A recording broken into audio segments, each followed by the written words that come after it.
6 ദിവസ ഇടവേളയ്ക്ക് ശേഷം പാർലമെന്റ് ഇന്ന് സമ്മേളിക്കും. ഗ്രൂപ്പ് ക്യാപ്റ്റൻ ശുഭാംശു ശുക്ലയുടെ ബഹിരാകാശ യാത്രയെ അഭിനന്ദിച്ചുകൊണ്ടുള്ള പ്രത്യേക ചർച്ച ഇന്ന് ലോക്സഭയിൽ ഉണ്ടാകും. ചർച്ചയിൽ പ്രതിപക്ഷം സഹകരിക്കും. അതേസമയം വോട്ടർ പട്ടിക വിഷയത്തിലെ പ്രതിഷേധം പാർലമെന്റിനകത്തും പുറത്തും തുടരാനാണ് പ്രതിപക്ഷത്തിന്റെ തീരുമാനം. ബൽറാം നെടുങ്ങാടി ചേരുന്നു ഡൽഹിയിൽ നിന്ന്. Balram, good morning. പറയൂ.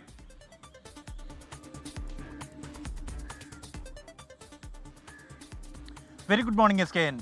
ഈ പാർലമെന്റ് വർഷകാല സമ്മേളനത്തിൽ കഴിഞ്ഞ 18 ദിവസങ്ങളിലും പ്രതിപക്ഷം ഈ വോട്ടർ പട്ടിക വിവാദവുമായി ബന്ധപ്പെട്ട് പാർലമെന്റിനകത്തും പുറത്തും പ്രതിഷേധിക്കുകയായിരുന്നു. ഇന്നും ആ പ്രതിഷേധം തുടരാൻ തന്നെയാണ് ഇന്ത്യ സഖ്യത്തിന്റെ തീരുമാനം. പാർലമെന്റ് സമ്മേളിക്കുന്നതിന് മുമ്പായി മകരകവാടത്തിൽ പ്രതിഷേധിക്കും പ്രതിപക്ഷം. തുടർന്ന് സഭയ്ക്ക് അകത്തേക്കും ഈ പ്രതിഷേധം കൊണ്ടുപോകാൻ തന്നെയാണ് തീരുമാനം. രാഹുൽ ഗാന്ധി ഈ വോട്ടധികാർ യാത്രയിലായതിനാൽ അദ്ദേഹം ഇന്നത്തെ പാർലമെന്റിലെ പ്രതിഷേധത്തിൽ പങ്കെടുക്കില്ല എങ്കിലും മറ്റ് നേതാക്കളുടെ നേതൃത്വത്തിൽ ഈ പ്രതിഷേധം ഇന്ത്യ സഖ്യം തുടരും. ഒപ്പം തന്നെ ഇന്ന് രാവിലെ പാർലമെന്റ് സമ്മേളിക്കുന്നതിന് മുമ്പായി ഇന്ത്യ സഖ്യത്തിലെ സഭാകക്ഷി നേതാക്കളുടെ യോഗം ചേരുന്നുണ്ട്. ഈ യോഗത്തിൽ പാർലമെന്റിൽ സ്വീകരിക്കേണ്ട നയസമീപനങ്ങൾ സംബന്ധിച്ച കാര്യങ്ങൾ ചർച്ച ചെയ്യും.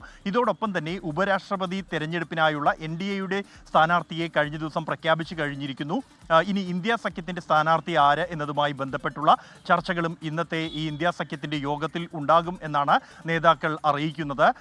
ഒപ്പം തന്നെ ഇന്നത്തെ പാർലമെന്റിലെ നടപടികളെ സംബന്ധിച്ചിടത്തോളം ഏറ്റവും ശ്രദ്ധേയമായ കാര്യം അന്താരാഷ്ട്ര ബഹിരാകാശ നിലയത്തിലെ സന്ദർശനം പൂർത്തിയാക്കി മടങ്ങിയെത്തിയ ശുഭാംശു ശുക്ല അദ്ദേഹം ഇന്ത്യയിൽ മടങ്ങിയെത്തിയിരിക്കുന്നു. അദ്ദേഹത്തെ അഭിനന്ദിച്ചുകൊണ്ടുള്ള പ്രത്യേക ചർച്ച ഇന്ന് ലോക്സഭയിൽ ഉണ്ടാകും.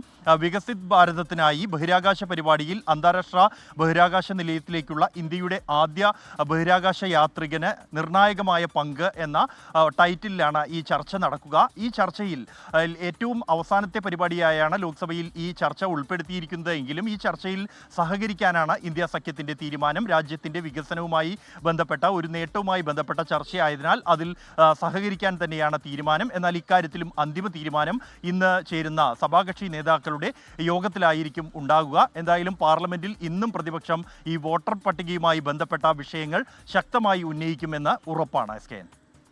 Okay, thank you Balram Nedungadi. പ്രതീക്ഷ പറയുന്നു ഇയാൾ അങ്ങോട്ടും ഇങ്ങോട്ടും ഓടി ജീവിതം തീർക്കും, ഈ കോൺഗ്രസിൽ തമ്മിത്തല്ല ആദ്യം തീർക്കണ്ടേ എന്ന്, അല്ലെങ്കിൽ ഈ പാർട്ടി രക്ഷപ്പെടാൻ പോകുന്നില്ല എന്നാണ് പറയുന്നത്.